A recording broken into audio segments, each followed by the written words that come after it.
Trust the Force, Luke. Sometimes truth isn't good enough. I feel the need for speed. Ray, when someone asks you if you're a god, you say yes! Because it's their time. Their time. Up there. Down here, it's our time. It's our time down here.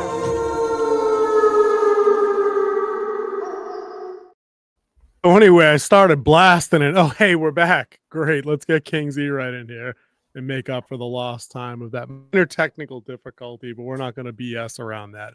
Situation is fixed and we're good to go. Lots to talk about tonight. We're watching two shows. Are they still holding up? Are they keeping pace? The lesser known one is Robinhood on MGM Plus. If you guys didn't know that's a streaming service, the one you probably don't have. Is the show still holding up through 3 episodes? I think a particular casting choice is a little odd, but we're going to take a look. Stay tuned for that. We've got Welcome to Derry, episode 3. Thank you, Pape. We are indeed back. That's right. Huzzah. We are back. Does episode 3 of Welcome to Derry hold up? I have a concern now. We'll have to check that out. And King Z probably didn't see that coming. Me with a concern about a show. Breaking new ground here. And then the lead topic, of course. I don't know who approved this, dude. I know this probably gave you a brand new ulcer when I sent you the thumbnail and the topic 3 designation. Somehow, Alien Earth getting a second season. I don't know. I don't get it. We're going to break into that. I think we have a Variety article somewhere. We can just talk about how the hell did that happen for all I care. Mm-hmm. We don't even need to get official on it. So yeah, dude, why don't we lead off with Alien Earth? I know there it is. Dude, every time you get out, they just keep pulling you back. Just when you thought it was safe to turn on FX. Just when you thought Alien Earth go back returns. into space or Earth or Thailand or wherever the hell they were. I don't know that shit. I think they were in Thailand. Wasn't it New Siam? To answer the question of the thumbnail you asked for. Did you really though? Did you want it roasted for a second season, Pape? Did you need to see where this dumpster fire of a story goes? Frankly, I mean, I don't even know. But, you know, King, I'll say this, man. If Rings of Power can get 3 seasons, if Wheel of Time can get 3 seasons, this show, I guess, can have a shitty second season. But I don't think I haven't heard anyway. Maybe you have. I haven't heard about like contract talks about, hey, they bought 3 seasons of this shit up front. That's why you're going to get them, you know, no matter what, no matter how low the viewers go. Have you heard anything about that? No, I haven't seen any news on this one. I'm not surprised because the way they left the first season, maybe they were, hey, we have to wrap this up. Go ahead and let us wrap this up. So maybe we'll see. I mean, just because they build in the cliffhanger doesn't guarantee that they get the follow up. You know what I mean? I completely understand. One of my shows that was desperately cut short. Jericho left you with a cliffhanger, and then they're like, "We're canceling it." Yeah. Well, thanks.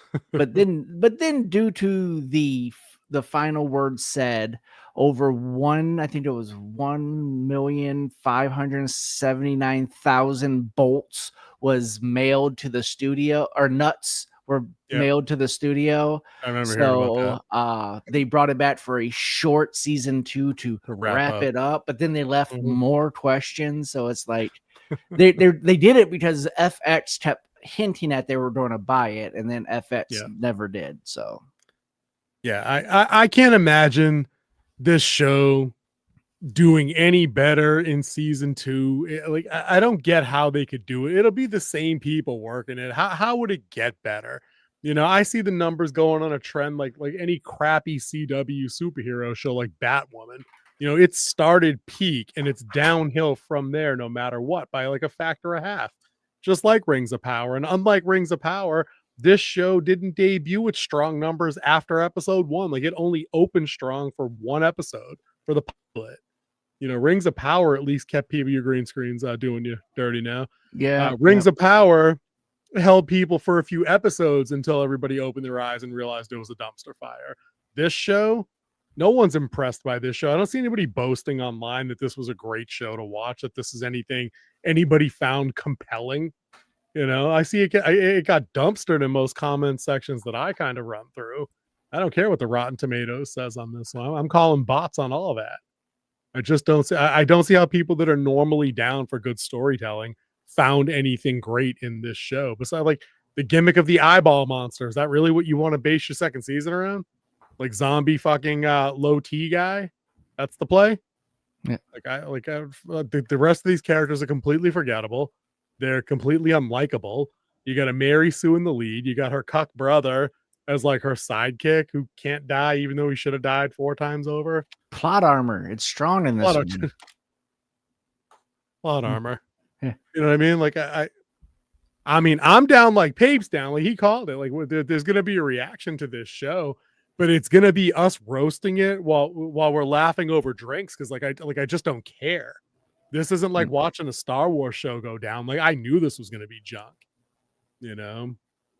There's no reason to get bent out of shape with this one. So yes, Jericho with Gerald McRaney. Yes, that is the show I was talking about. One of my favorites. True. Maybe that's when we rotate back over to best of worst of. Maybe I could watch a few of those. The one season or the 2 seasons. What was the best of? Hey, listen, you only need one season to do a best and worst, dude. You just need multiple episodes. Where hypothetically is your interest level at on an Alien Earth season 2 coming off your epic level of hatred for season 1 and how disappointed you were? Because I think that might be the most disappointed in a show or a movie I've ever seen you been since we started. Especially how excited I came in. I think that's what I'm saying. That's what I mean. You came in hot. I was actually excited coming into it. Mm-hmm. So for a season 2, it's more like going to be like a rubbernecking show. You want to see how bad the accident is. For sure, dude. For sure. I mean, I think it's the rare occasion where not only were you not able to pull me back into being like moderately objective about how bad something is, like you just decided to sit shotgun after about episode 4. You're like, no, fuck it. Let's go. Let's do this. And I don't blame you. I'll let you take Pape's question. Oh, wait, never mind. I thought it was about Jericho. Go ahead, read it. You're good. Were the final viewing numbers for Alien Earth ever reported? Not that we've seen, not that I've seen, but I also just like when the show ended, ended for me too. Like I just stopped caring at that point. They should all be out, and I know that Nielsen lags behind. So if we were inclined to go looking for them, we absolutely could go find Nielsen's right through the finale for that show now, because that show was what, September or the end of August, I think. Yeah. So yeah, no, they should all be out. But Pape, to that point, I think it's indicative of how lukewarm at best it was, because I don't see when I turn on Hulu, no one's trying to get me back to watch that show after the fact. Like it's not in their marketing for other shows. Like when I open up the app, it doesn't have a banner spread anymore. I have to go 3 or 4 tiles down, within the sci-fi section to find it, at least on my layout anyway. And I don't have anything custom set that like blocks or thumbs up or thumbs down crap or whatever. I don't bother with any of that stuff. But if it's not front and center, it means you're not plugging it as like a main victory kind of thing. Like when Barbie destroyed the world for $2 billion, like it was front and center and branding for other stuff on HBO Max. Like, because I think it was a Warner Brothers. They paired it with everything, that and Oppenheimer. This show it's like it's dust in the wind, man. It's just there and gone. And I can't imagine anybody by the time it comes out is going to be lining up to like re-sign up for Hulu to watch. Call it dust in the wind crap. Is a insult to the band Kansas. So let's not talk about. Let's not. I will upgrade it to the Warden calling it "Up and Vanished Like a Fart in the Wind" from Shawshank Redemption. There we go. There we go. I mean, if you want to name it after a Nickelback song, I guess that would be okay. They're Canadian. No one cares. We'll just call it the Nickelback Show from now on. But yeah, even people that said they passively enjoyed this, to me, like IRL folks, like I'm going to ask them this week now that the story's kind of fresh. I think the article just came out today, about it being officially green. And being greenlit doesn't mean shit happens either. I think that's an important distinction, That paper right there that's a great comment. Dude, the worst than Alien Earth, forgettable. Dude, exactly. That's a bigger sin than it being canon breaking to the degree that it was canon breaking. for a lot of their bullshit in between. So I don't know. We'll do it for the show if and when it comes out, but I can't imagine. Unless what do you fire everybody? Do you give Noah Hawley, like, do you take the inhibitor chip out or something and hopefully he takes a better cut at the ball this time? Like, what do you do? It's going to be the same people working on it. I don't know. But remember, we sacrifice ourselves and watch shows like this so you don't have to. That wasn't much of a sacrifice. Once you know this, it's like wading into a dumpster fire. Once you got your wellies on, you know what I mean? You just get in there and do it. And it doesn't hurt because you just know it's bad week to week. Like, I just gear up a nice little snacky snack, get a drink, and I just watch this garbage. You know, there's not. It'd be like imagine if they did by conversing and juxtaposition. If they did a show about the Colonial Marines and featured recast versions of some of those characters from Aliens, Gorman, Vasquez, Hudson Hicks, like them, right? And then wrote that into the ground, fucking riot. You know what I mean? Like that's like a Star Wars, good Marvel level of riot. Like, how did you do that to these characters? That's how I would be. But Alien Earth, they wrote this bullshit from the ground up about nobody I care about. So it's who cares? Who gives a shit? They could all die in a 10-car pileup, and I wouldn't give a fuck about the show. But you know what show we do care about? We care about this show, and we do have a membership program where you can become a member and join the Winterwolves Wardens. Now it's a low price of $1.99 or $1.99. Whoa! So by jumping on now, if you become one of the first 10 Wardens, and 4 of those slots have already been taken, you can get the welcome gift that are only for the initial 10 members. So sign up now. Join a membership. It really helps us out. And if you don't feel like signing up, you want to give us a couple of weeks, hit that subscribe button, hit that thumbs up. It really does help us and gets us out to everybody else. And one more thing, we have a poll for all of y'all who are here tonight with us. And our poll tonight is, what is scarier, the basement, the attic, woods at night, or any hallway in a James Wan movie? Good one. It is live in the chat now. Go ahead and hop on there and give us a vote. Let's see. All right, there we go. I've locked in. I've locked in the vote. Is that your final answer? It's my final answer. I'm not gonna, no lifelines. I don't need to call a friend or anybody. The vote is locked in. Boom, boom, oh, boom. dude, membership. That's right. Pape just pointed out membership paused. I got to fix something still on the AdSense side. Or whatever that is. King, we have to talk about that after the show because I couldn't figure out how to do that. But anyway, we will sort that. So welcome to Derry dropped episode 3. And it's still probably one of the best shows that I've seen this year. But I'm getting a creeping sort of dread, and not the good kind, about the show from episode 3. And I think one of my assessments early on, wrong episode, wrong picture. I think one of my early assessments on the show may prove incorrect. I found episode 3 to be a little meandering and a little unfocused. A lot happened, but I feel like it wasn't done as effectively as I wanted it to be done. I'm talking particularly the segment with the kids, present day, not the flashback. The flashback was an unexpected fun bit. We get some character building for the commander of the base. I don't remember what his rank is. I'm just calling him the base commander. He's James Remar's general, whatever his name is. Was it Francis? That's his first name. Francis. Yeah, it's James Remar's character. Yeah. That was cool. I wasn't expecting that. So that was a nice little tie-in to like the local community. Now he's back running the base and this and that. So that was kind of good. But yeah, everything the kids did this episode didn't add up and didn't punch the way the first 2 episodes did. The first 2 episodes, like whenever the kids got involved, some awful stuff happened. Like, yeah, this was the first one where it was kind of more basic, a ghost story. It really wasn't. It wasn't the gut punch that you got from the other ones and how scary that was. But I'm guessing this would be that down episode to slow it down a little before they come up and hit it pretty hard. I mean, I hope so, and I don't think it's because for any lack of spending, because we got a lot of monster CGI stuff in here. It's, you get the scene in the woods, the scene at the carnival. There was definitely the spook factor. They took their shot at it, But again, and I feel like I should send these guys the memo now. We get some Winter Wolf stationery, get some letterhead going on.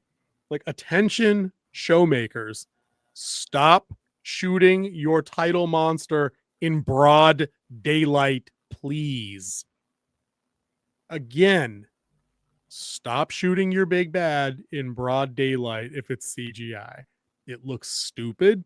It looks weightless. It's not scary. And it definitely doesn't hold up in a protracted, prolonged, 2.5 minute, 3 minute chase scene. It just doesn't, dude. It just doesn't work. But then you're limiting. It doesn't work. You're limiting filmmakers on only shooting at night. Everything doesn't have to be scary at night. Murders happen during the day. Dude, murders, but like when someone cuts you off in traffic at 2:30 in the afternoon, that's that.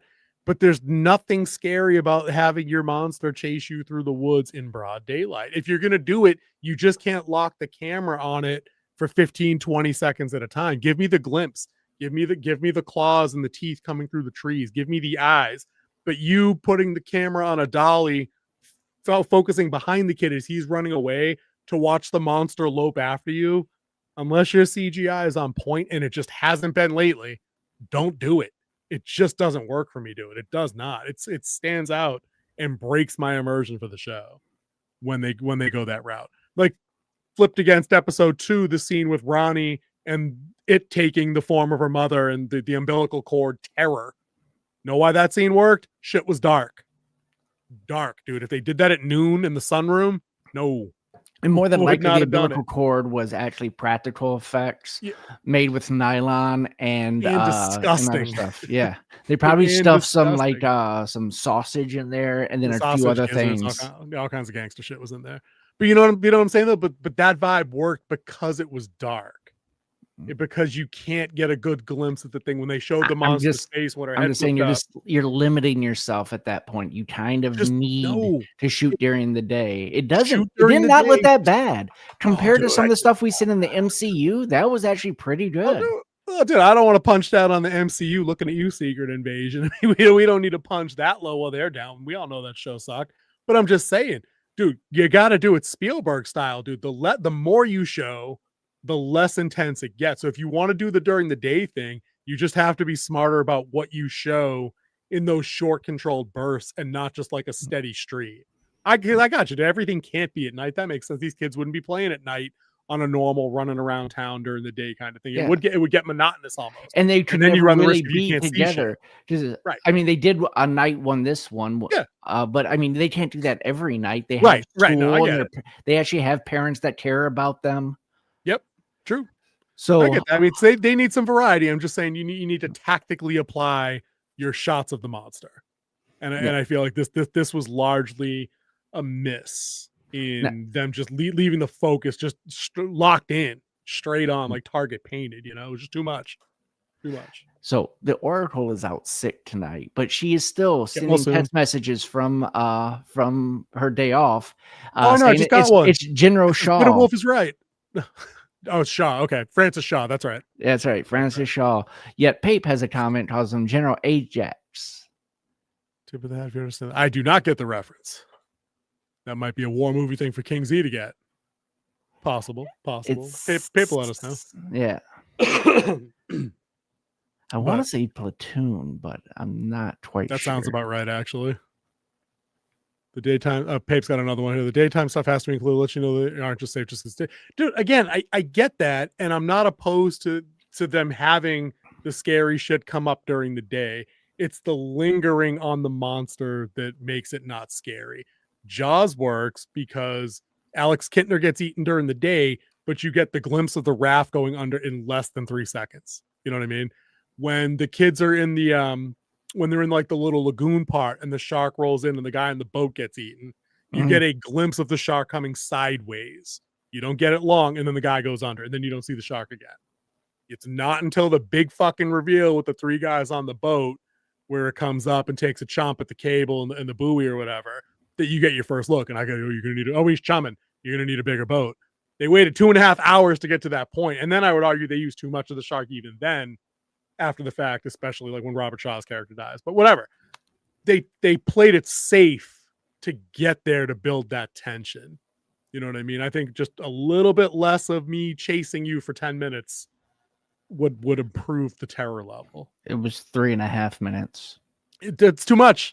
I don't want to belabor the No, point. I There's don't other think it stuff we can was. talk I honestly, I think you're wrong on this one because I think it's because the filmmaker has to make it part of the day, and you have to make it a chase scene, like a real Have the chase scene. day hide the monster. But Have you the day can't. hide the monster. What are they running from? It just all The you're gonna hear is monster. noises. No, you Where's get the- it glimpses. You cut, dude. You pan low. You keep it on the monster's feet and hands as it's running after you. You get a close up on the eyes, on the teeth. You vary your shot selection. You don't just lock it in and zoom. You don't just dolly with it. You can't. It's not right. It does not work for me. It does. You guys are giving the show. You guys are giving this Yeah. a pass. I'm disappointed in both of you. I'm Nope. telling you, I'm disappointed here. Giving it a pass. But there's I'm- other stuff going on in this episode. I don't want to beat up our whole segment on the kid stuff, because we also have the spy section. Halloran stuff is starting to heat up a little bit. That almost had some major implications. The kids have which a ties second into section your later. chase scene. Right. Listen, the show's all very well. The writing on the show is very well done. The story makes cohesive sense, which again is not something we're used to on any platform we watch other than HBO Max for whatever effing reason. Like, at least this show makes sense. They're putting together a replacement losers club, and these 4 kids, I think that they're working on a little clique that works because they don't like each other yet. It's 2 pairs of 2, and even the pair of girls, not really each other's biggest fan. Yeah. You know what I'm saying? The only thing is that it does take a little bit of the pressure. Like you have no threat on Will. You know Will makes it because he's the father of Mike. So there's no like, oh, is he going to make it through the series? Yeah. We already seen that. We're going back in time. Yeah. He's getting a pass. He's getting a pass. But them other 3, those other 3 is iffy because you don't really know. I think what's his name? The new boy that's with him. Frankie? Is it Frankie? The Spanish kid. He's Cuban. Yeah. I can't remember. I think it's Frankie. I don't remember the names. I'm terrible with names. I know Lily, Ruby, Lily, I don't think Ronnie, they and Will. only said his name once because he kind of enters the conversation. They never had to say his name for him to respond. He just when he was doing the seance, they said his name to call him back. Yeah, that's like, the only time making this shit up. they actually used his name in 2 episodes. Yeah, sure. I'll have to go back and check the subtitle. But I like their vibe. I like that the 2 boys, they're buddy because they're both kind of the nerdy outcast. That works. The 2 girls have beef because Lily said, I don't know, maybe your dad did it, maybe he didn't. But she's trying to undo what that. What she said was, I cannot guarantee he was not around. I did not see him there. Right. Which apparently in 1955 is enough to get him thrown in jail, clearly. Get convicted. That was gonna happen. Actually, his skin color is going to get him convicted. Yeah. Well, they had a good line on that too, where the Cuban kid's like, "Oh, you can't just throw him in jail for America for being out at night in black." And Will was like, "We talk about the same country." Yeah. Again, funny but poignant, and that's how you write good humor in that kind of situation. Like that joke works, you know. Because in 1962, sure. Whatever it was. That's a fact, dude. Maybe 2025 in a lot of places. But the adult side of the story is picking up on the interest level because we already have the interesting stuff with the major, with the pilot, the chopper pilot. Yeah. So that was already the man without fear. Halen, yeah. Or Harlan. Will Harmon? Harlan. Yeah, Harmon. Yeah. You know, that guy. He's already an interesting cat because he's got something that's going to make him immune to Big Bad, hypothetically. Like the no fear thing means he can't be impacted. Halloran is interesting because he's obviously got the shinning going on. We're going to call it the shinning so we don't get sued, Simpson style. Their paths cross this episode in a nifty way because the base commander gives him orders that, listen, today you're flying this guy around, just go wherever the fuck he says, don't ask any questions. And of course, they go up, they're flying around, the 2 pilots are like, okay, there's nothing going on. And then Halloran all of a sudden has a fit, and they call for permission to turn back, and they're like, no, dog, just keep going. He's like, I don't know, man. It doesn't look good. He might die. Let's not do that. Somebody in chat, Lauren Mary just says his name is Richie. Yes. Thank you, and welcome, Lauren. Thank you. Yeah, welcome, Lauren. Sorry, we're kind of off in our zone. And thank you, Pape, for moderating the chat. Make Pape a mod. Can we do that? Can we mod him? I could do that. Make Pape a mod. Anyway, So he's going through his vision. He sees some Pennywise stuff, sees his dead grandmother with the dead lights, and starts to have a little conniption fit. But he opens the effing hatch to the back of the Chinook, and he's got his foot on the edge of the damn ramp when the pilot gets up and grabs him and kind of wrangles him back in, and then co-pilot seals the hatch up. And I'm like, dude, No, not a little co-pilot bad- doesn't. That was Halloran who came back there. No, Halloran's the dude with the Shining. Yeah. Right? The Okay. other dude, Will's dad, whose name Harmon. Yeah, Harmon. he came back and got him. He's the pilot. That's what I'm saying. He grabbed him, and then co-pilot, who saved his ass from getting shot in his bedroom, is the one that slaps the hatch out. He hits the emergency seal in the cockpit. Yeah. Right. Well, that's the normal. He actually was turning the emergency. Yeah. He was turning the manual. Yeah, and why he has I can open it and close it. That's how Of they course, do 'cause he's the airborne pilot. That's how you operations deploy, out, right. out of a Chinook. Right. So pretty tense scene, but like you said, we know Halloran survives because 15 years from now he dies at the Overlook. So I mean, what are you gonna do? But still, one of the other two guys could have died. If it had been the co-pilot that got up and went back there, that might have been a more tense scene, kind of, because I'd have been like, I don't know this fucking guy. Yeah, Might that not be actually here would have long. played a little bit more. You would have a little bit more. Like, are they both going to fall out? But we know Mm-hmm. Dick survived, so. All right. So there you go. But I like where that story's going. The Army stuff, they're Air Force, right? If I remember right, they're Air Force. The Air Force stuff is coming along because they're playing interesting stuff. So there you go. Enjoy the wrench, Pape. Enjoy the wrench. Warden Prime over there. I like where that stuff's going. They're expanding. They found a car, and then we find out that the car was used as it was part of a massacre that happened in town years before. So it's already psychically charged with bad juju from whatever awful outcome those criminals had met there. And I think those are characters that they feature in the opening too, in that animated opening. There's that one scene where like a dude's firing the Tommy gun, but he's getting shot in the back and like bleeding out of the mouth. Dude, opening credits on this show, wild, by the way. Yeah, very wild. They have some good ones. Yeah, the only one there's a few other shows that I like that have good intros. Like we talked about it on our old live stream or show we used to do, where we did our top 5 show intros. Oh, we did do that. That's right. I don't remember what my picks were now. I'd have to go back and take a peek at them. But yeah, the interesting to this one, it's like each sells like a comic book, and as it comes at you, Pennywise is sometimes there. Sometimes there's people smiling here, but like the world's on fire behind them and shit like that. And the song is creepy as balls, dude. The song is wildly creepy. The little girl, especially when it kind of slows down a little bit. Yep. And it's got the music box kind of 50s jingle to it. With all the music in this show, it's very Fallout-y, but it's also Fallout was set in this time. So it kind of goes hand in hand with each other. Yeah, the music selection is pretty slap. And again, and just to tie it back to Alien Earth, like we just opened the show with, it makes these songs make sense because they're period specific, so they suit the mood. They walk you out of the show with kind of like an ominous vibe based on what you've just seen. They're not randomly picking some weird 9 Inch Nails song or some weird Smashing Pumpkins song to be like, look how edgy and trendy we are. We know music from the 90s and slap it into our show. Like, no, dude, this show has a tone and a vibe all itself, even removed from the story. Just the design of it is unique and period specific and authentic, I think.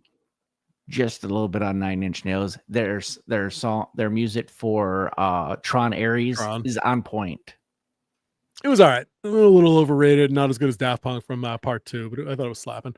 Pape says the music is just one more thing that really helps. Exactly. That's what I mean, because it makes sense. They're not trying to pull in bands that didn't exist, genres that weren't popular. They're not trying to go out of their way to be like, oh, look, we brought industrial rock into the fifth. Like, no, stop. Now, I could see them if they wanted a modern song, but do it with the postmodern jukebox type feel to it. Yep. I mean, something like that could work, but I mean, at least you got to keep it period specific and focus tonally on what's happening in the show. Alien Earth tried that in 8 out of 8 episodes, and I think they only really nailed the vibe of that song to the content of the episode like once or twice, if I remember right. And I didn't like it when they did it, but I was like, at least you hit what you were aiming at.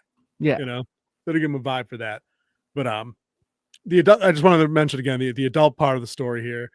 They talk about racism in a couple of places. It's nice and subtle. It's not exactly on the, I mean, you know what they're talking about. It's not like it's subtext, like buried 9 layers deep, but no one's beating you over the head with stuff. It all makes sense. Every white person on the show isn't a token piece of shit racist bastard in this town.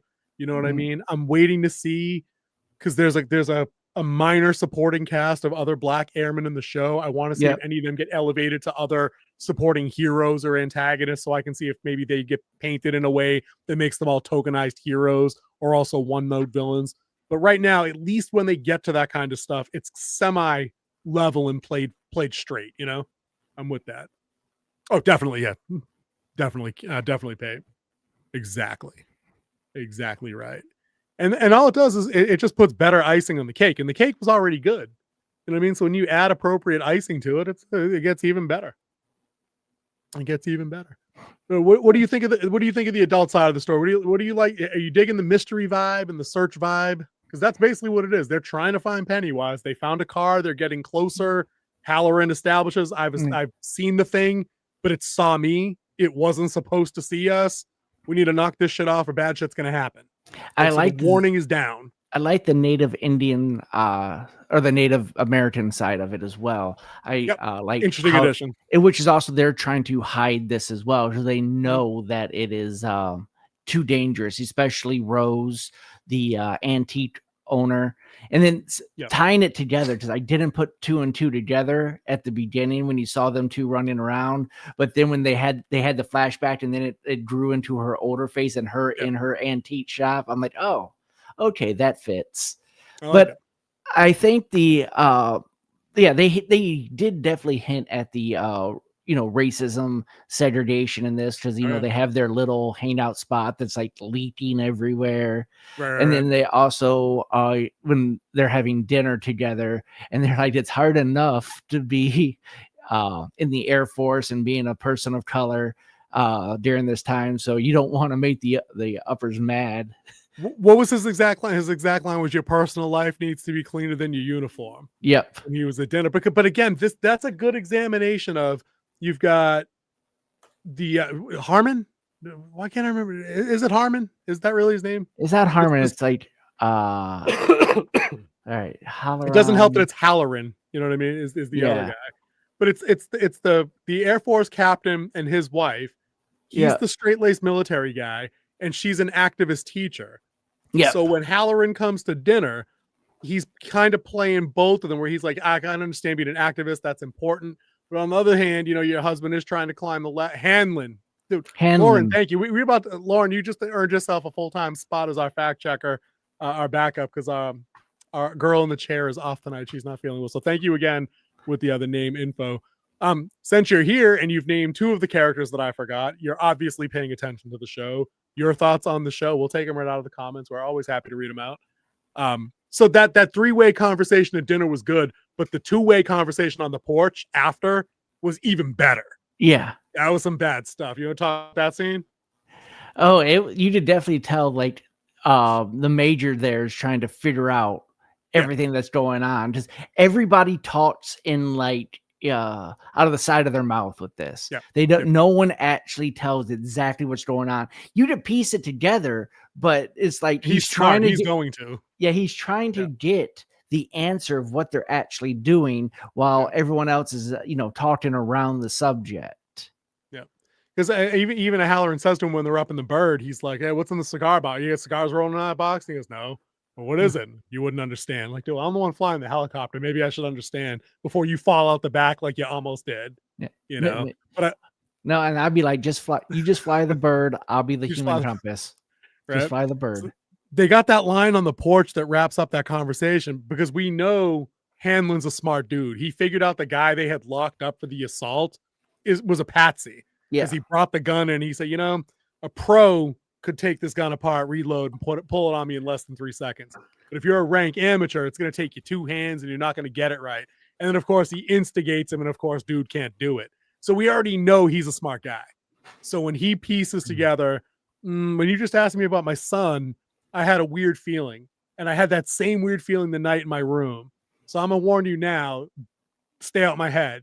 And then Halloran's like, listen, dude, I've been in people's heads. I've been in yours. That shit scared me straight. We're good. You're not the kind of guy I'm a fuck with. It's like when I'm in most people's heads when they're about to die, they're thinking of family, regrets. Yeah, You were begging, analytic, trying to get information. gathering info. He's like, you had no fear, and I know better than he used He was like, you are not the kind of guy I'm a fuck with. Yeah. I think it was the first F-bomb on the show too. Yeah. And again, that's a tactical use of design as well. Because like when you talk like I talk, it's just punctuation. When it's dropped singularly, like how you would do it, there's emphasis to it. Yeah. You know what I mean? It becomes more of an exclamation mark than a period. Yeah. Put Lauren up. Let's get a big one. I think this episode was a little messy with the kids, but like the character development with the Native Americans and Halloran getting pulled deeper in. Exactly. I think that was my earlier take. I might have said that before before you popped in.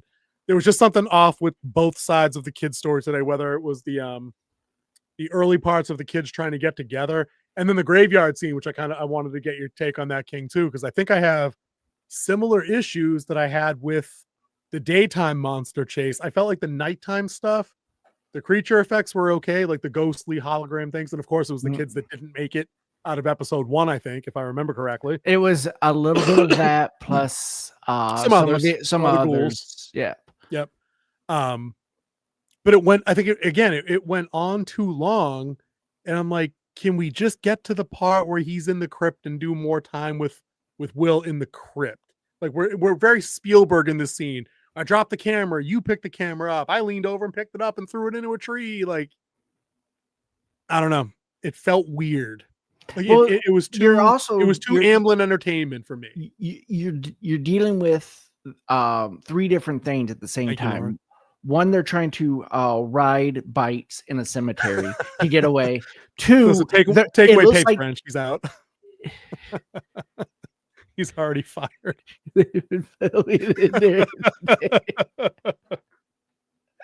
All right, asshole, no wrench. He's done. That was good. Anyway, that was good. It was good. You were saying, dude, go, roll it back. But yeah, they were also like they're riding their bikes in the cemetery. They have the ground where it looks like it's falling over. Yeah. And then they have these ghouls, they don't know what they can do around them. So there was, I mean, you caught the confusion they were doing. Maybe it did run a little too long, but it was supposed to meant to be jumbled and like chaotic and them messing up. The part I didn't like is when they're riding before all of that starts kicking off and they had that fog in them. Like it looked like they were riding their bike stationary with stuff happening around them. It did. It didn't look good. Yeah, it definitely didn't. I thought some of the ground rotting out as they were like the crevices opening up looked a little PS3-ish at times, but I'm like, whatever. It's like it's a hectic scene. You guys can get away with some of that, but it was just something about like it was. The rest of the show has been played straight up keeps for like terror, for tension, for constantly being afraid, for you as the viewer being afraid of what you're seeing. You know what I mean? There was something about that scene I was able to detach from feeling danger for these kids because it felt like the Goonies in that moment. It felt like E.T. with the bike chase. Like I didn't think anybody was, for whatever reason, I didn't feel like the kids were in danger at any moment. Like when we did the movie theater in episode 1, I didn't feel any danger until I saw still the blood flew, and then I'm like, oh shit, here we go. Yeah, I'm like Ronnie in a room. Oh snap! Like something might actually happen here. I felt nothing on this pass. Nothing. Not a damn thing. Yeah, I didn't actually sense any danger until Will fell into the crypt. Yes. And boy, that boy cannot walk and push a bike at the same time. But he stumbled like 3 or 4 times in that scene. It's like, come on, bro. It's not that hard. One foot in front of the other. Level ground, dude. Level ground. You be all right. But the kids were all fine. And it's got, I imagine for kid actors, it's got to be tough. More harrowing if 2 of the 4. I mean, you don't need 2 out of the 4 to not make it out, but I mean, there should have been more peril. They should have been in more peril. They shouldn't have been just. They were easily evading things. Like there were no near misses, and they weren't like really attacking. They were just pretty much floating behind them. Right. I mean, I don't think at this point in the show, if they say they eliminated Richie already, then they're going to get the Game of Thrones accusations where you're just like, well, now you're just eliminating characters for shock value as it comes. So I get it. They're kind of a catch-22 there. But I mean, maybe one of them gets a ghost slap in the face and, loses some skin or gets cut up or something. So, there's some tangible danger going on, like we've seen previously, Like with the other 2 episodes. Maybe like Demon if Baby one of back and eats one of them. I don't know. yeah, if one of them grabs the bite and pulls it up Right. into the sky and they fall and A hit nasty themselves, fall. and then Yes. they have to make it out, and maybe they're holding Yes. their arm, like they snap their arm or something. Exactly. Something that puts them An in more injury. mortal danger than just, ooh, I'm here. Dude, and that's what it looked like, man. It looked like the damn Haunted Mansion Disney ride down in Orlando. Like they just Yeah. got the holograms floating through. One of them's upside down. And like, come on. If Lauren asks if the girl had physically hurt the kid she grabbed onto, that would exactly. But there wasn't even that. Like do a ghost burn or something. Like she grabs it, like King was saying, grab a hand on the handlebar and twist it, make them fall. Grab the ankle, they fall off, but then they get a burn on the ankle from like a ghost burn or something. Yeah, where it has the handprint on them. Yes, they get Very marked Conjuring-ish. for life. Exactly. Anything could have worked in that moment.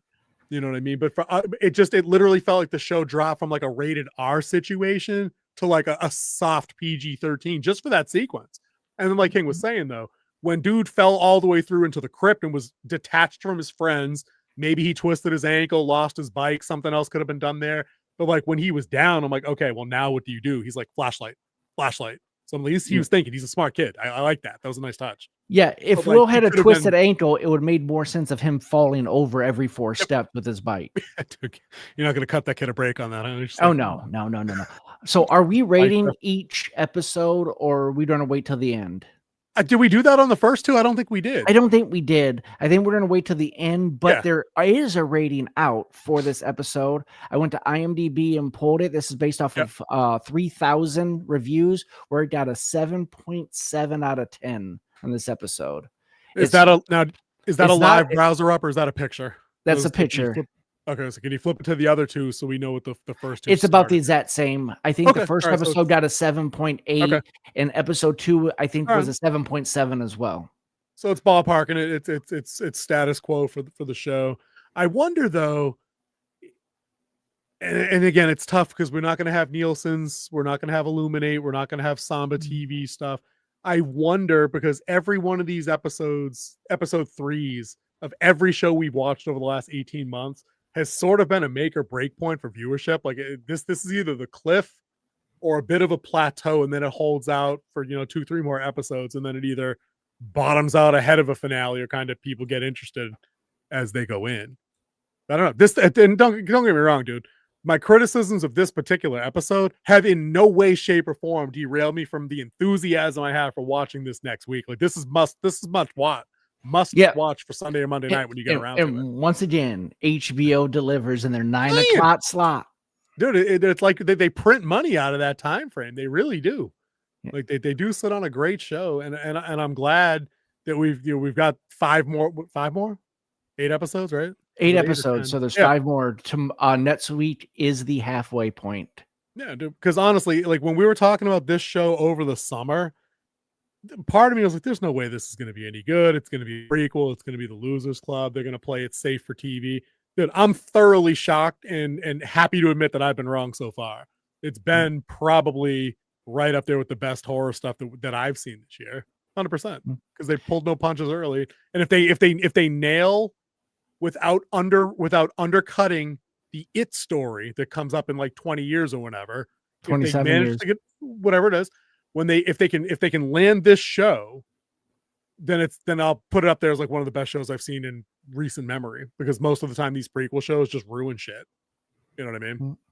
So if they can get out, I'm good.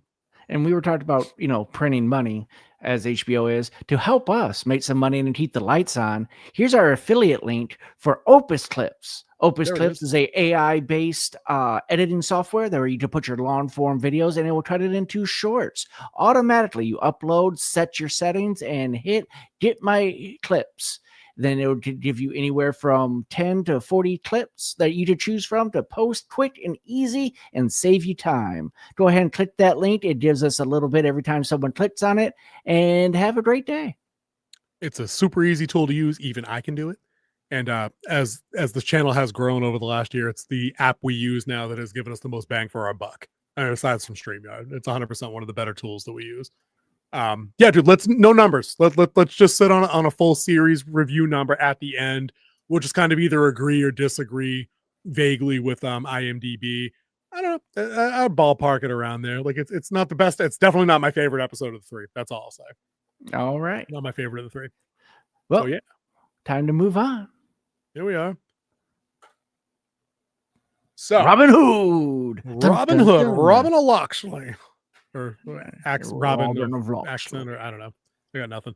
Unlike other Robin Hood actors, I just beat the part with a real British accent. Dude, we're just going to cancel FrostCast right now and just go watch Men in Tights and just get it out of the way, because we've said that every fucking week now for like 3 weeks. We should just do it. And besides, I think we're the only, you, me, and Pape, if he's watching it, are the only 3 people on the planet probably watching Robin Hood. But anyway, Robin Hood episode 3 on MGM Plus. And like I was saying in our pre-show, it's the only streaming service you guys probably don't have. It's only $8 a month. I'd tell you to pick it up, because I've seen some other stuff in there, because MGM is a old ass movie studio that's got lots of old movies that you grew up with. You'll find something to watch on it. You might want to check it out. $7.99 a month. First week free. I've gotten my money's worth out of it thus far. But mostly it's been my money's worth because of Robin Hood, which is a show King Z wanted to talk about and watch and review. Yes, I've always been a huge fan of the Robin Hood story.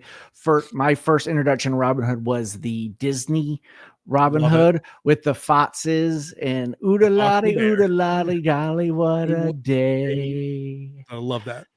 Love it.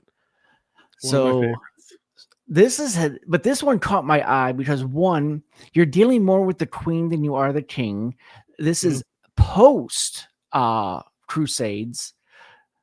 And you have a different take on the Sheriff of Nottingham, where he's not there supporting Prince John. Prince John is not around. He supports the crown like he's supposed to. And I don't think they've hinted at that it's King Richard. Because they haven't said it once. They haven't said it once, but they just introduced the queen in this episode. And I think they're going to, and like a lot of the trailers and stuff I've seen, she's going to be the primary antagonist, and the sheriff is going to be her right-hand man in this pursuit. 100% going to be Cersei from Game of Thrones. Yeah. Which is going to be fun when it goes that way, because her introduction here was not completely cold-blooded in this episode. It wasn't warm, it wasn't engaging, but it wasn't Cersei Lannister just yet. But I get this out of the way before we talk about episode 3. This is a rare Winter Wolf. I told you so. I told you the guy he shot was LaForce. I told you. Yes. I told you. I knew it. I knew they all didn't just look alike. I knew it wasn't. My wife literally almost pushed me off the couch. I'm saying, we told you. We told you. I'm like, wait a second. I knew it. I was wrong, but let me defend myself. There's no defense. Because the way he was talking, where he was like, I had lots like pushed up against the wall and I was just right there. That's what Lars did. So that's what made me think it was Lars. Fair. But I'm like, it made more sense to me that they would have killed a character that they could, because they'd spent that whole episode, couple scenes building that dude up, building him up, giving him the plot armor, and then like, nope. We got a big hole in the plot armor, dead center mass, and then Loxley shot him through it. So dude, that was awesome. That was like 2 years in the making. That was some good shit. Yeah. Anyway, like and subscribe. Don't worry. Me roasting King Z on. Look at the scoreboards, Grasshopper. I know, right? No, I unplugged it. I'm not looking at the scoreboards. This show continues to surprise me. Right? It's a well-written drama piece that has enough action to keep it interesting, and this episode was no exception. There's probably a nice little, a physical action piece, like a shootout, a fist fight, whatever, every 15 to 20 minutes. And then interspersed with that stuff is solid character development, a little bit of intrigue, a little bit of, you can see where alliances are going to start to form now that the setting is shifted from Sherwood into the city, into the palace. We're going to get some of the palace life stuff. Who's going to screw who out of what, or literally. We're going to see a lot of that kind of stuff. The queen is obviously a major character. She's going to be introduced. She had a couple of good little witty bits where they're like, "Oh, that one's a fox. Got to keep an eye on him. Oh, that one's no better. Keep an eye on her." She's a sly cat, right? And that one a sly cat. That one's a rabid dog. And that one's a sly cat. Watch them both. You know what I mean? Yeah. So the queen's an interesting character. So that world, just like Derry, it's getting bigger now as the show goes on, and I think that's going to serve it well because I'm not sure how interesting it would be if the whole thing was just in Sherwood, in that one little hamlet, and with him on the run. It's obviously going to come to a head. They had a near miss in this episode where they were almost captured. We'll talk about the events, but I wanted to say this. I got to send an engraved invitation over to MGM Plus. These guys, dude, did you happen to read the episode description for episode 3? It was pointed out to me, and it's Mother of God. It starts with the spoiler right at the top. Dude, the first fucking 4 words are the death of Huntington's son. And I'm like, wait, what? What? Why would you say that? Because I'm like, no, LaForce wasn't his son, was he? Did I miss that? I'm like, no, he was just banging the sheriff's daughter. And I'm like, I'm going through the whole episode. I'm like, the Huntingtons aren't even in this episode. Oh, wait, they're there for the last 10 minutes. Oh, wait, he smacked one of his sons already. And the other son didn't look like he was keen on getting smacked. One of these two is dead. Thanks. See, I want to know, because, they're building the whole Maid Marian and Robin Hood. They can't stop thinking about each other. Yeah, they're doing the tale. How is she going to, like, they keep building this where he's like, how is she still going to be in love with him? Like, dude, you killed the captain of the guard, and then my brother died chasing you. With one of your new dirty forest friends. Yeah. True. Not wrong. But there's a lot again, we're introducing more characters because not only do we get the queen, we get Little John in this episode. We get 3 other characters in this episode that Rob kind of falls in with. That's going to be his little band of merry men. Obviously, that's where they're going with that. At first, I got my hackles all up in a bunch because we meet the 3 Miller brothers. Get that? The 3 brothers. Ralph sounds suspiciously not like a brother. And I'm like, oh, is this because it's MGM? Is this because it's a modern show? Are we doing the representation thing? Because, dude, come on, it's 1192. Stop it. Just don't. Right. And then there was a reason we're doing the Arya Stark thing, and I'm like, okay, I better pull myself back from the edge and be like, all right, so this makes sense. If I were her, I might talk a little deeper because she wasn't selling anybody. No, unless she was trying to go for a very young boy. And no, I don't think that was not the angle there. And then, of course, and this is a bit of, I think, a representation pick, but it's nothing they haven't done in other Robin Hoods. They're going with the black actor for Little John. I'm like, dude, you didn't have to do that. He's probably great, but like, it's Robin Hood, dude. Just pick a big white guy. There's hundreds of millions of us out there. Well, technically, they could use a black guy because a black ancestry in the English Isles started in the 3rd century. Yeah, they were brought in over by the Romans. It's just, yeah, I get it. It's still statistically insignificant and not what the original lore. It calls him like a big bellied white guy with red hair. It's the Snape thing. He's supposed to be a Scotsman. This one's a big bellied white guy with red hair. That's what I'm saying. If it literally didn't say it, fine, but it does, and that's got to count for something. Like the subject. But there's also been a lot of changes to the whole story. Oh, dude, it's evolved 10 trillions of ways. And again, that's why I'm going to give it the pass, actually, because this is a alternate history from the ground up retelling. The Loxleys aren't Christian in this. They're their pagan faith from being Saxon or whatever. So I mean, there's some differences there. And the actor was good. He was physically put on a show, beat the crap out of the 4 of them with minimal effort. That was pretty badass, actually. So I don't want to hurt you, but I will. I'm just here for this asshole. So what's funny? Have you ever played Civilization 6 or 7? No, I haven't played the 2 new ones now. Okay, so 6, when you build your scout character, it's a guy with a stick with a dog. I'm like, look, they brought the Civilization scout to life. They just imported him, brought him in. Makes sense. That's what they built a little tension with him, because Robin's on the run. He's a bounty hunter in this version, I guess, or he's just a guy that. He's just a guy who wants 200 heckles or shekels or whatever they're calling it. Ducats. Yeah. Right. So he gets wrapped up into that a little bit. He's got a little interesting, there's a little exposition-y back dump about, I've seen Gata before. I killed my dad. I killed 10 other guys. But murder's bad though. Don't do that shit. I'm like, you're not really selling me on the whole murder's bad thing. You seem to be doing okay. But yeah, so the story goes a couple different directions in this episode, but they were all interesting. We get stakes elevating because Huntington is becoming a very interesting villain to me, because he's going to be the one that keeps instigating and making all the wrong decisions that the sheriff's going to have to clean up, because we get it again here. The sheriff gave him specific orders. He said, dude, get to the river. Don't fucking cross until I get there. Yeah. And what does this dipshit do? Fucking goes to the river, crosses anyway. Bad shit's going to happen. You know what I mean? And he already lost a kid because he went there. Shouldn't have done that. Yeah. So it's going to be him. I think the sheriff going to kill him. 100%. Sheriff going to kill him. Prediction. I think that's going to have to be how that goes. But I like Huntington because he's a flawed, human, abusive piece of shit. There's no way around that. But he shows genuine remorse and grief when his son dies, and declares the vengeance oath. I will find you and kill you. How much was the gut punch of his last words? I don't remember what they were. I wanted to make you proud, Dad. Oh, dude. Oh, the kids last. Oh, yeah, dude. Dude. Yeah, dude. It was bad.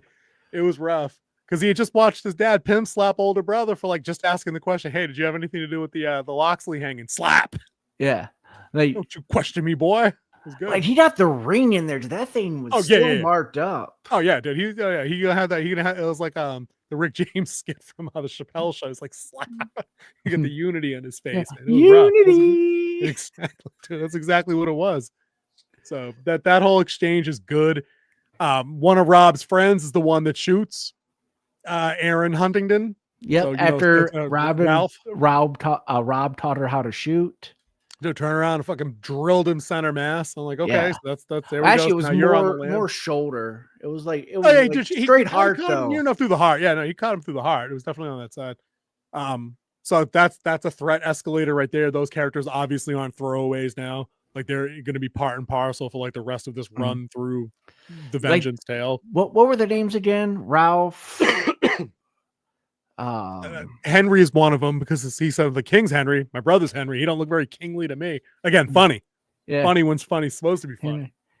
I don't remember what the middle kid's name was. The simple one was Henry. Middle one, the one he was there flipping the knife around. It reminded me of the character of Will Scarlet. Yeah. Yep. I was wondering if his name's definitely Will, and like you said, Will Gamewell on the show as that character. That's obviously that'll be the character that goes that route. 100%. I don't think it'll be middle kid here. Yeah, but he has those knives still, so that was nice. Lincoln and Nacho. If they bring either of those characters on the show, it's a W. It's W show on MGM Plus, and I'll stay subscribed for a year. And my dog Pogo died in the fire. Good shit. Dude, any complaints on this episode? I felt like it was actually 10 minutes short. Did you notice that it was 10 minutes shorter? I think it was 49 minutes. Really? I didn't. Did. Actually, I think it was still an hour 6. It was an hour 6. I swear I saw 49. Dude, I must have blanked out on looking at the timeline. Yeah, because it felt like it moved quicker. Even when Marion got to the Queen's court and she was kind of being there was a lot of information given in this one, but it wasn't done at Derry episode 2. There was a lot of information given, and it felt like the episode was longer than it was. This one flowed nicely, and there was a nice exposition to drop all the information they needed for everyone to need to know. Well, that's what I mean. They broke it up again, with Rob meeting the people, with him evading Huntington's guys early. They threw in a Will Scarlet sex scene to break that up in the second half of the episode. So they had to have one. They're going the Game of Thrones route on that. Seems like one at least every episode.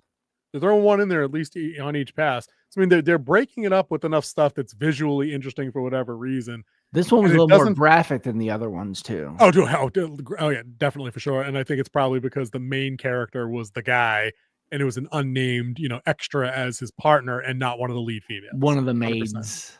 100%. That's why that happened. Because those two, not Marion's probably not having a sex as the other one. The sheriff's daughter. The sheriff's daughter. Her agent was probably like, "Yeah, nah, dog. That's not She's a gonna happen. woman. We're gonna be taping the hair over the frontals, and you won't be seeing anything." So you do happening. speak Norman. Yeah, those the queen's kind of clever. I like her. She had a couple of good zingers like that.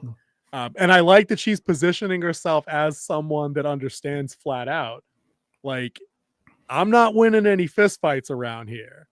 And what I need around me are useful people, specifically useful women who can access supplies of information that like other that men can't. Well, Like, because people good. And the reason why you do that with your servants and your maids, people talk freely around them because they don't exist. Right. Because I don't see you. They don't see Exactly. you. They're John Cena in there. But that's what makes authentic show to look at that. Episode Pape says episode 3 was 52 minutes. I knew it felt shorter, dude. I knew it. I'm telling you. Maybe that's because the intro was counted in when I started it, so that the intro works out the MGM Plus and this future tomorrow films like for the ages. Skip. But I like when they write characters this way because it doesn't feel fake to me. There's zero chance that this queen, outside of carrying like a little dagger in a garter because or up the shirt sleeve because she would. That's authentic. I get that. She's not duking it out mano a mano with even the least skilled member of her guard, of her household guard. It's not fucking happening. It's stupid. And every time they introduce that girl boss character in one of these settings, it feels wrong.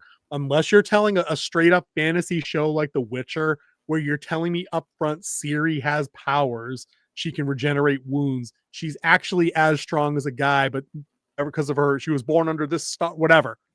Then I'm like, okay, cool. Because you know why? I don't care about shit like that. I play D&D growing up. I play video games growing up. Samus is one of my favorite fucking characters of all time from Metroid. There's millions of ways you could make that work, but it doesn't work when you're telling a period piece fucking drama like Robinhood. And there were no warrior queens back then. Of course. But they were trained as little girls growing up. You just and this queen don't ain't develop one. that. Right. And this queen isn't one of them. No, That's she wins by her mind because she's clever and she's cunning and she's probably very calculating. I think that's the vibe they'll go because they're going to differentiate her from Cersei Lannister from Game of Thrones, who was those things, but also liked to throw the poon around. Like that was kind of her play. Like she wasn't above using seduction even to underlings to get to advance. You know? Yeah, I mean? And that was part of the maid's comments too. There's plenty of other vermin that still get into this bed. Exactly. So they're doing a good job expanding here. I like to see what they do with the Little John and the Millers, who are going to become the Merry Men or whatever. They're on the run. They're being pursued. The numbers are going to increase of the pursuit. Another interesting wrinkle they added in is that there's now a price on Rob's head. You know what I mean? That's what got Little John there in the first place. But now you don't know if you get into the next village, has word spread because people be wanting 200 ducats. Pape says Robin Hood is not a fantastical story. King Arthur is more of the fantasy flair. Not exactly. That's what I mean. But you can instill elements of the fantasy there. You just need to establish that shit up front, and then I sign up. And then I go, okay, cool. She's got magic. She's whatever. She was trained. But if you play it straight, like you just said, it isn't fantastical. And I won't buy it when Marion picks up a 6-foot-long longsword and dukes it out with like the next captain of the evil guard. Like, nope, doesn't work. Sorry, not sorry. So I would still classify this in the fantastical because it is legend based and there's woods around. How I was always told to tell the difference between fantasy and sci-fi is wood and metal. If your surroundings by metal, you're in a sci-fi movie. If your surroundings by wood, you're in fantasy. So that's why I would still classify it as a fantasy type story, even though there's no fantastical in it like magic and creatures and stuff. But there's still a legend based. Right. I think at a certain point, it's all about like how you want to define a certain thing. I think the tone of what Pape's suggesting is so far everybody here is human. There's no magic. There's no reason to think that anything wouldn't exist in this world the same way it does IRL. Except for the gods that they're putting except literally for their god of nature kind of thing. Yeah. But I very much doubt in this show, God is going to step down and stop an arrow from hitting Robin in the chest at any point, like Matrix style. he's never going to put his hand up and stop the onslaught. You It know what I mean? stopped Little John coming out of the water, though. All she had to do was show up with them blonde ass titties over there, and that's what happens. But it ain't like she did anything weird. Fantasy is Merlin, grounded for Merlin's good. Merlin plays it up for yucks and laughs on top of the drama and the action on top. A question for everyone in the chat. Question for you. This is completely off Robinhood, by the way. What is your favorite telling of the King Arthur story? Oh, the Disney Sword in the Stone. 100%. Okay. And I pair that ironically, I pair that with your favorite Robin Hood story. Those two movies, I grew up on those two. Love them. Love the animation, love the story, love the performances. I get that they're silly. I don't care. I've watched them several times as an adult with my own child as he's grown up. He still loves both of them. They're perfect. They're absolutely hands down perfect, those two. And I'd maybe even throw in the Jungle Book with those to complete the trilogy. See, that's what I was looking for. Yeah, that's the one I was looking for. That's my preferred King Arthur story as well. It's solid. It's solid for sure. The Merlin show is not a bad King Arthur story either, though. But obviously, he's not he's part of the trilogy of like the main characters on that show. But I like a dopey melodrama with some bad Sci-Fi Channel special effects or BBC or whatever it was. And I'm in the minority. I actually like the Guy Ritchie version with the Son of Anarchy. King Arthur. Oh yeah. That's how old is that one now? That's a few years old now, though, right? That's been out for a hot minute. It's at least 10 years old. That's 10. I don't think I saw that one. I'll have to go back and peep that. Go back and take a look at that. I heard nothing good about it except that you just said you like it. Yeah, the one I definitely don't like, and even though I do like Night. two of the actors in it, is First Night with Sean Connery and Richard Gere. Yeah. Again, I've heard nothing good about that from like 93 when that came out and onward. Yeah, that one was not bad. great. Not great. But I would tell anybody, if you got $8 in your pocket and you want just an interesting drama to watch that's got some action in it, got some intrigue, got some eye candy, they definitely toned down the Rob crying all the time melodrama in this, like him specifically. Like he's past that. We're now in the hero's action growing phase. He's starting to, it's more the growing phase and realizing the situation in which he's in. Yeah. I do like that he kind of, he had to leave that behind, but he had to go through that phase. Like that phase, it was important of his growth. But yes, moving on with this one, I think it's going to be really great. It is a different telling of a known legendary story, but it's not so far off where it's like, what are you doing? Unlike that one with Jamie Foxx in it. Right. Now the beats here are very familiar. He's going to get to town. He'll have to disguise himself. He's going to the archery contest. 100%. He's going to go do it. I don't think I literally think that's how he's going to see Marion again. He'll 100% go do that. He gets another shot. Wait, what? It's true. It's true. Oy vey. Yeah, makes sense.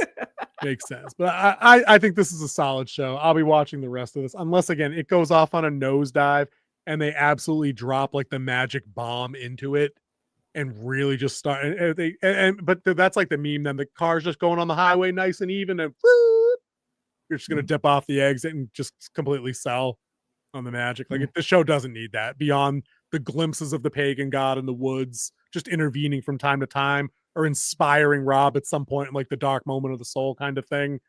Like she's not going to show up and give him the ability to shoot flaming arrows. It's not going to happen. We cannot forget Monty Python. Dude, of course not. Of course not. So yeah, we already have one. I don't know. We already. I do. We could double. Listen, dude. We could double feature because it would be on Winterwolf's first watch. Like I've only ever seen bits and pieces of the Grail. I told you that it's on that list.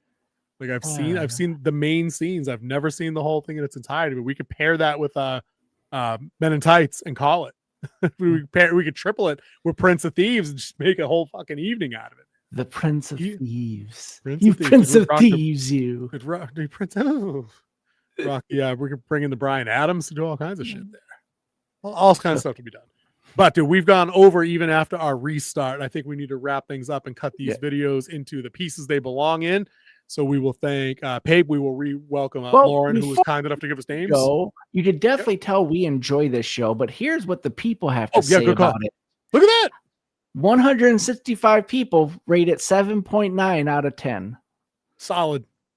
Solid, dude. That's This both is us. telling Both you shows we're it's watching are not 8. getting the eyeballs that it needs, even though you can get MGM Plus on Amazon, or you can go to MGM Plus itself and sign up.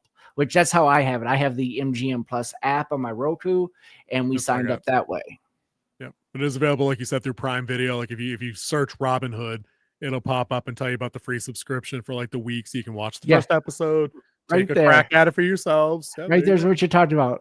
The death of Huntington's sons deepens the rift between Normans and Saxons. First 4 words. I'm like, dude, what is going on here? Who wrote this? Somebody should be fired for that. You know what I'm saying? Yeah, good. That's 0.2 higher than episode 3 of Derry, for sure. Yep.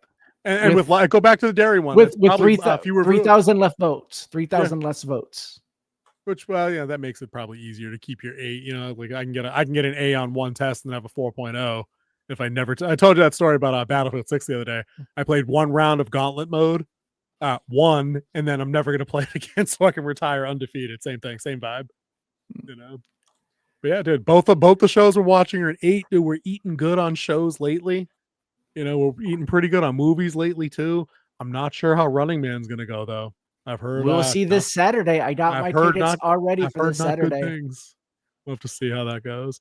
Oh, sure, knit some picks. So that's what we do. We do a little bit of that. It's what we do. We have to have something to talk about and opinions. We can't sit there and just gush over everything. Dude, but you know, I don't have a straight up negative about episode 3 of Robin Hood though. Like it's all working, it's all clicking. It just Little John, the casting choice is just a functional annoyance that they went that route, and like we know why. Like they went the virtue signal route just so they could say, hey, it doesn't have an all white cast. They're like, dude, but if I was watching a show set in feudal Japan, I want them to have a Japanese cast. If they did some shit on the Zulu Empire, I want an all Zulu cast. I don't want to see us in it. But it's historically accurate if they do have one. It's statistically insignificant and unlikely, but okay. And the legend already named him by color and appearance. But anyway, anywho, thank you everybody for being here. Like I said, we will pick this up again next week where we dip into episode 4 of both of these decent to banger shows. I'd like to see them both elevate at the halfway point and just really slap one. Like, bam. That would be kind of cool. Also, keep your eyes out. We have dropped our Predator Badlands review. You might be surprised based on how we talked about it on this show. And then tomorrow, 1:30, we'll be dropping our review of the much anticipated Frankenstein movie that dropped on Netflix last Friday. Minus a theatrical release too. Weird. Anywho, weird. Oh, we gotta do the poll results. Do the poll results. Yeah. We almost left without the damn poll results. And imagine that. Ending the poll now. All right, here are the poll results for everyone. What is scarier and getting 50% of the vote? Basement. Also getting 50% of the vote. Woods at Night. The other two come in at the bottom, tied with 0% of the vote. Oh, that was I was Basement. That makes sense. The Basements are just weird. No escape. Woods have no escape, but more space to no escape. And you kind of see something. You just kind of see something when you go down in the basement. Pape went Basement. Okay, I get that. That makes sense. And a tip of the cap to Pape as well, dude. Thank you for being here. You've more than earned the mod, earned the wrench. Lauren, if you're still here, thank you for being here and chiming in with the answers we needed when we needed them. We appreciate you. And we hope you come back next week.